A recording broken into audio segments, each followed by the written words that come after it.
So today, Jen, how many wrongs make a right? How many lies make the truth?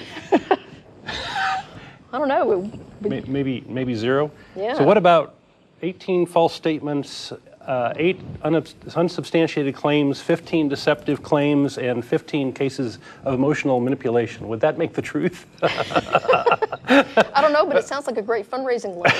Yes, yeah. So today a member of ours brought in a letter that she received from Mike Huckabee plugging an organization called Renewing American Leadership. And this letter is a real piece of work. We have put it on our Atheist Experience blog. If you want to go take a look there, do you remember the address? atheistexperience.blogspot.com? Yeah. Okay. If you'd like to take a look at it there, it's there in a PDF format, and you can take a look.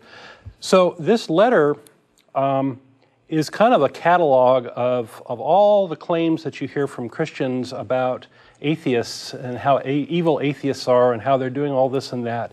And it's just really kind of a piece of work as far as fiction, I think. And it really casts into doubt, in my mind, Mike Huckabee's character if he authored such a thing, because it certainly got his name on it and certainly seems to be a personal letter from him. I would say it qualifies as fractally wrong because even the organization's goals that it's supporting, I think, are based on mythology and falsehoods. So that's what we wanted to talk about today. I think Jen is also got quite a number of things to say about the letter too. Yeah, I've got some notes here. So. Yeah, if you have anything in particular you want to say, just jump right in. Otherwise, okay. I'll keep plugging. All right. Okay. Go right ahead. Because you got drowned out by Tracy last time, from what I heard. So I don't want to do that to you. So no. Just say stop. Well, one of the just to give the audience a flavor for the letter, you know, if we were to talk about every single claim in here and why it's false, we'd have like a one-day show. Yeah. It would take a long time. So what I want to do is I want to go down the rabbit hole in one place just to give you a flavor for how wrong it is. And one of it has to do with a quote about Michael Newdow and the pledge case. So Michael Newdow is an atheist, an outspoken atheist, and in the early 2000s, he did a court challenge of the U.S. pledge, specifically targeting the words "under God" in the Pledge of Allegiance, and he used his daughter as the interested party. That he was injured effectively by having his daughter have to recite this pledge, and the real issue here is that the government was mandating that his daughter recite the pledge that includes this religious thing in it, and he challenged it on First Amendment grounds, and in particular on the Establishment Clause, which reads, "Congress shall make no law respecting an establishment of religion." And this clause has been widely interpreted over the years to apply to all manner of religious involvement where the state really can't be promoting or preventing other religions, inhibiting other religions. So one of the things that's grown up out of this First Amendment is the thing called the Lemon Test, which is a test that's been used by the Supreme Court to test whether or not particular efforts by the government or whatever violate the Establishment Clause. And briefly, the action must have a secular purpose. It must not have the primary effect of either advancing or inhibiting religion, and it must not result in an excessive government entanglement with religion. And this, pretty clearly, this pledge is, you know, the "under God" was added in the 50s during the Red Scare. It was this big hullabaloo. Let's make ourselves different than those evil atheist commies. And it has clearly a religious purpose. So Newdow, who is actually an emergency room doctor, went and got himself a law degree. He put himself through school on his own money, and he personally took this challenge all the way up to the Supreme Court. And I consider him a hero. I consider him a patriot of the highest order to go and defend the U.S. Constitution with his own money and his own effort to go all the way up there. So Did you want to have anything more to say about Newdow? No, I completely agree with what you're saying, though. Okay. I think he's extraordinary. Okay, so now I've laid a little context for what Huckabee has to say. Well, Huckabee says, I'm sure you followed the stories of how liberal judges have targeted our cherished Pledge of Allegiance because it contains the word, one nation under God. And so the answer is no. This patriot challenged it, and he defended it with respect to the Constitution. Now, in Huckabee's letter, he never mentions the Constitution or the fact that this pledge is illegal, because Huckabee wants to stroke the egos of the people who want to keep that pledge and have children recite it because they think it's cute or whatever. But it's religious indoctrination of people who don't want that. So that's one issue. Then there's another quote in here related to this that, let's see if I can find it real quick. Damn. Dead air. Big government is threatening to silence true expressions of faith in American public life. This is immediately before that in the letter. Well, no. What's really going on here is Newdow is fighting to prevent big government from forcing people to have a particular expression of faith. So it's just the opposite. So that's false. The third quote related to this is, the atheist who brought this lawsuit to outlaw the motto, one nation under God, told the New York Times that he wanted to, quote, ferret out all the insidious uses of religion in daily life, unquote. Well, if you read that, it looks like Newdow said that, but in actuality, Newdow didn't say that. I went and looked up the article in the New York Times, and that's a lie. The quote is there, but it comes from the author of the article, and the author of the article had a particular axe to grind and wanted to paint Newdow as a wild character. So what we see here is you see an amplification of a lie by misquoting this article. So that was based on the editorializing of the author. Of the author. Right. And so this is how Jesus got to be seen by 500 people, is somebody said something that was vaguely an exaggeration, and several more people exaggerated on top of that, and eventually you get this wild cock and bull story. Anyway, so what Michael Newdow said in reality was, why should I be made to feel like an outsider? That's an actual quote from him. And in what he's really doing is he's challenging the government, forcing his daughter to effectively pray to a God that he doesn't feel that she should believe in. And if you believe in family values, this is something that you ought to support, is people ought to have the decision how to raise their children, especially with regard to religious values. Which is incidentally something that Huckabee appeals to over and over again in this letter, that your children and your grandchildren should have, the ability to basically practice the family's religious traditions or whatever. Sure. And yet he wants to deny that to atheists. To atheists, right. Yes. So, so we're still going down this rabbit hole. There's another quote right nearby. I know you've already seen this happening in many ways over the years, but things have gotten so bad recently that Barack Obama became president and Nancy Pelosi became Speaker of the House that I simply can't sit down and I simply had to sit down and share my thoughts directly with you. Well, this is another theme in the letter, is he's out to get the liberals, for whatever, right? But keep in mind here that Newdow's case went on in the 2000s and went all the way up to the Supreme Court before even Obama became president, right. And there is never anything in the letter that links Obama or Pelosi to these supposed insidious attacks on faith. So it's just a blatant scare tactic, I think, and a blatant blaming people who have no blame here. And the last time I checked, neither Obama nor Pelosi are atheists. They're neither atheists, and neither one has made advances in church-state separation. In fact, atheists are kind of mad at Obama for continuing the faith-based charity initiatives that Bush put in. So this is also wrong. And this whole letter is really kind of a conservative Christian thing. Bush is not vilified, even though Bush was president and his administration was in charge during this evil atheist thing. Let's see. Here's another quote. Same area. I'm still following this one thread. It is my sad, urgent duty today to report that liberal attacks on faith are accelerating to a crisis point.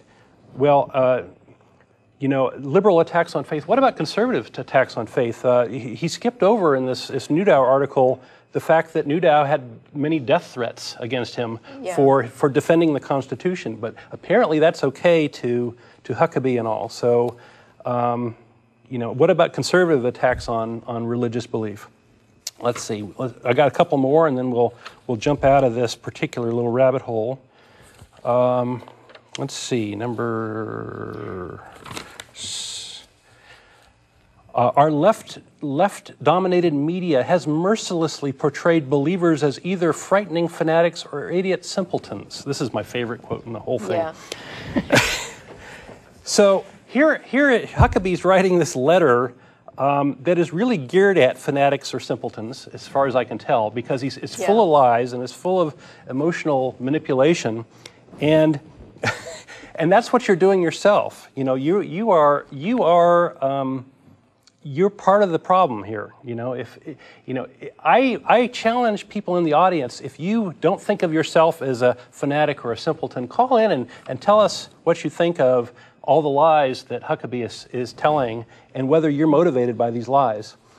Well, I guess one of the other lies that he talks about in here that I was going to bring up is that he talks about 50 years ago about the things that would have been unthinkable for our parents and grandparents to be denied prayers at public events. Denied. Yes, denied. Yeah. This is a related topic, right? They want to claim that prayer has been banned. Yeah. And that's not true. People can pray anytime they want as individuals. Exactly. And so what has been banned, Jen? What are we trying to ban? Government-endorsed prayer or expressions of a religious faith. Right. Where the government is dictating particular religion or particular prayer. And an example that comes to mind is a few years ago, the governor of Alabama had his son draft an official prayer to be used in Alabama schools. And these people saw nothing wrong with that. And of course, you know, if you say that's not cool, then you're denying them their religious freedom.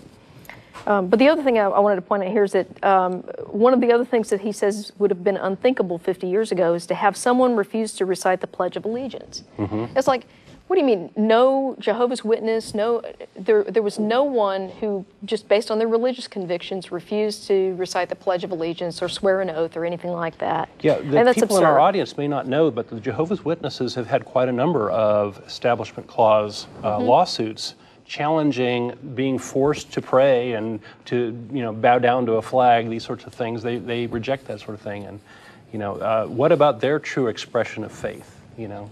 So what an amazing pack of lies. So just to wrap up that whole thing is like you take this patriot and you completely misquote him and completely garble the issue and you completely avoid what really is the issue, which is the Constitution and whether you're going to defend the Constitution, and you turn it into a mechanism to manipulate simpletons to give you money. What an amazing feat. Thank you, Mike. Good job. Good job. Yeah. Did you have something else you wanted to No. No? No, go ahead. No? Okay. All right, well, let me switch gears. I got another thing I want to hit, and that is, what is this organization that he's plugging here, right? It must be important to him if he's telling all these lies to support it. It must be really important. The organization is called Renewing American Leadership, and their stated purpose is to encourage leaders to spearhead renewal of American culture, which sounds vaguely okay, whatever that means. It's not very clear what that means. Number 2 is to advance and defend freedom and free markets. So if you've been listening so far, that might be smirk-worthy. And 3, to encourage free expression of personal faith as a cultural norm, which is also kind of smirk-worthy. Okay, so that's kind of the PC version of what they're doing. Now, the underlying theme of where they're coming from is this idea of American exceptionalism. And I talked about this a bit in a show I did a couple months ago when I was talking about buzzwords of ignorance, Judeo-Christian nation. This is a concrete example of that sort of topic, right? And you can see on their website, if you look at their core doctrine 4 of 7, you will find an article that they've written, a white paper on American exceptionalism and Judeo-Christian values and all that. And let me unpack that for everybody so they can get an idea of where these guys are coming from. Okay, first off, U.S. is a superpower. We all sort of agree on that. And what they're claiming is that we're a superpower because of religious belief, mostly. But they have this problem. They can't ignore the fact that capitalism was a really big part of the U.S. rise to being a superpower. I mean, if we weren't capitalistic, we wouldn't be a superpower. Okay? So what they have to do is they have to tell a lie that capitalism is somehow biblical, which is very amusing, I think, right? So if you want to look at like some of the quotes of Jesus, right, in let's see, Matthew 19:21, and Jesus answered, "If you want to be perfect, go, sell your possessions and give to the poor, and you will have treasure in heaven. Then come follow me." So, and you see that also in, let's see, Luke 12:33, if you follow along in your Bible, Luke 18:22, Matthew 6:19. They're all saying much the same thing. It's like sell everything you got and give away your money. But capitalism is a completely different thing, right? Capitalism is, man, I covet that thing. I'm going to go work my butt off and go get it, right? I'm going to go make the money to buy it, right? It's self-advancement, which is a completely foreign concept in the Bible, I think. Right? You're supposed to be, in the Bible, you're supposed to be subservient and obedient and follow the leader, be a little sheep, get shorn and you know. Even if you're a slave, slaughtered. you're supposed to be cool with that and accept your lot in life and be the best slave you can be. That's right. You know? That's right. So they've got this little problem that they're trying to promote capitalism, but they got this Jesus thing that they say they're also promoting, but it completely conflicts with it. And this whole American exceptionalism ignores the fact that, you know, we're an immigrant nation. We have people coming from a vast majority of cultures, and they've cross-fertilized and enriched our nation. Not having a world war at all on our soil has helped us, you know, not have to start from scratch like so much of Europe has done. That certainly plays into our superpower.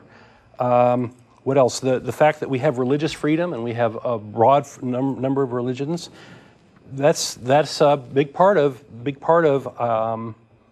what makes us great, I think, is that we can not believe and we don't have to believe what they're selling. So what they're doing here is they're trying to steal credit for God, and then they're saying, oh, well, since we have this special relationship with God, we get to have the power, right? You have to follow us because we understand God's ways and these sorts of things. So at its core, this is a lie to grab power. That's the real reason behind this renewing American leadership. So what renewal means is you'll very often hear in Christian parlance words that start with like reconstruction and renewal and reclamation, these sorts of things. And what they're trying to do is they're trying to get to an idealistic past that never existed.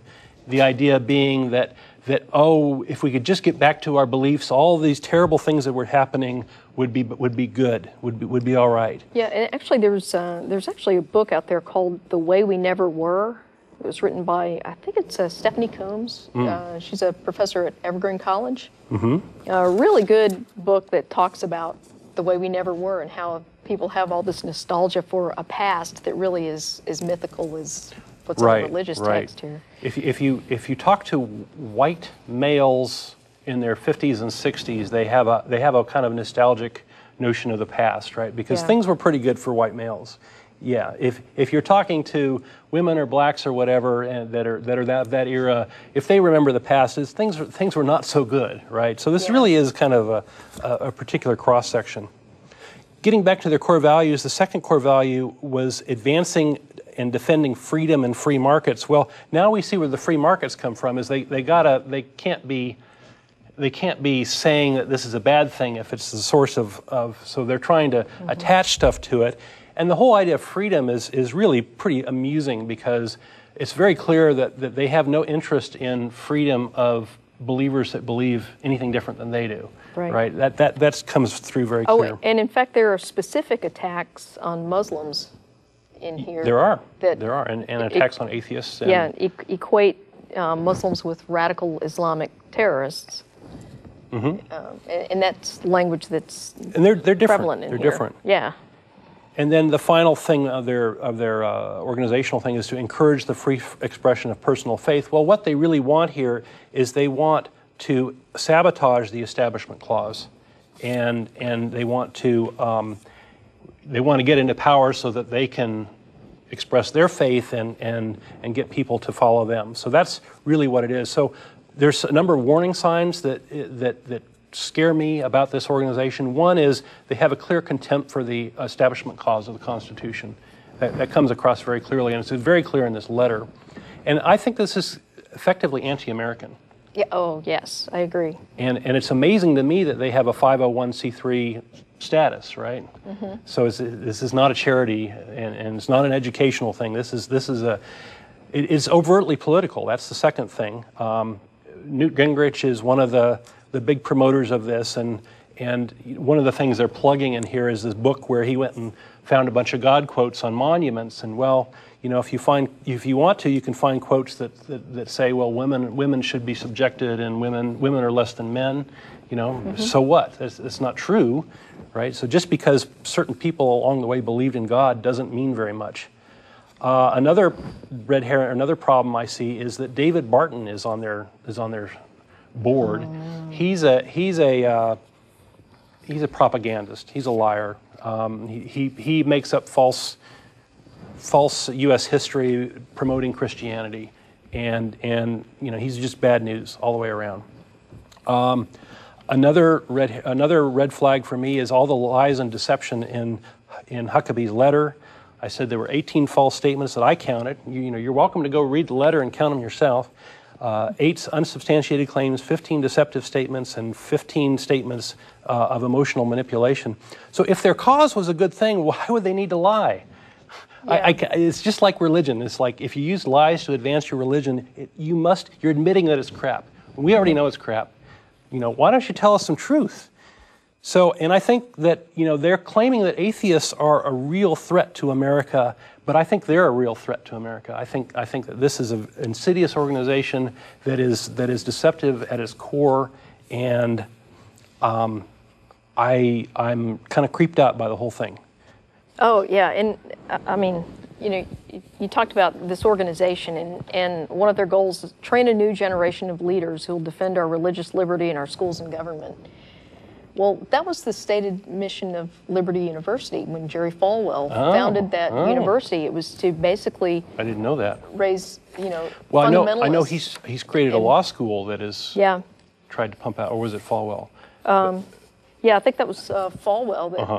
That, maybe either it was Pat Robertson or Falwell, but yeah, because I know Pat Robertson, I think, created an organization that it's sort of like the opposite of the ACLU. You know, it's the ACLU. But it's the ACLJ or something. Yeah, yeah, exactly. And it's meant to basically fight church-state separation, or destroy church-state separation. Yeah.